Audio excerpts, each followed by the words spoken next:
फ़र्ज़ नमाज जिसमें माजूरी की वजह से मुक्तदी सजदा से कासर है, क्या इस नमाज में क़ियाम ज़रूरी है जिसकी वजह से सफटेरी हो जाती है?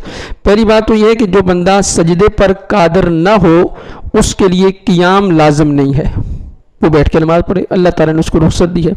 उमर फ़ारूक रज़ी अल्लाह तआला अन्हु वो नबी अकरम सल्लल्लाहु अलैहि वसल्लम के पास आए और आकर कहने लगे कि या रसूलल्लाह, ये जो हम 2 रकत पढ़ते हैं ना, ये तो अल्लाह ने जंग की हालत में दी थी, अब तो खौफ ख़त्म हो गया है, सफ़र में हम जो 2 रकत पढ़ते हैं अब तो पूरी नमाज़ पढ़नी चाहिए। तो नबी अकरम सल्लल्लाहु अलैहि वसल्लम ने फरमाया कि अल्लाह ने जो तुम्हें सदका दिया वो वापस क्यों करते हो?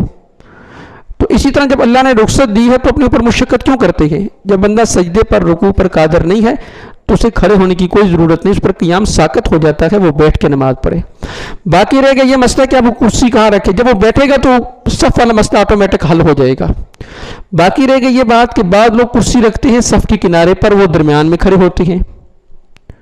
पहली बात तो ये ऐसा नहीं करना चाहिए, जब क़ियाम साक़त है तो बैठ जाना चाहिए। लेकिन अगर ऐसा किसी ने कर लिया तो उसकी नमाज होगी या नहीं होगी, इमाम तहावी ने मुस्तकिल इस पर बाब बांधा है।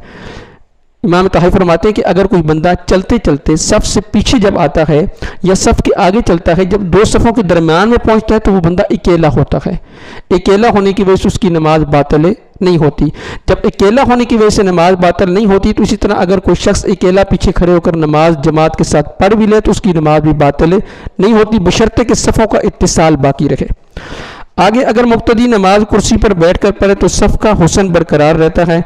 हर मस्जिद में कुर्सी वाली नमाजी होते हैं शरई अहकामात के, वो मैंने आपको अर्ज़ कर दिया कि बैठ कर नमाज पढ़नी चाहिए कुर्सी पर, और कुर्सियाँ किनारे पर हों। और अगर कुर्सी नहीं है ज़मीन पर बैठ सकता है तो सबसे बेहतर तो ये कि ज़मीन पर बैठ के पढ़ लें, लेकिन आजकल वो घुटनों के मसले हैं तो इसलिए वो गुंजाइश है कि चलें वो कुर्सी पर बैठ के पढ़ लें।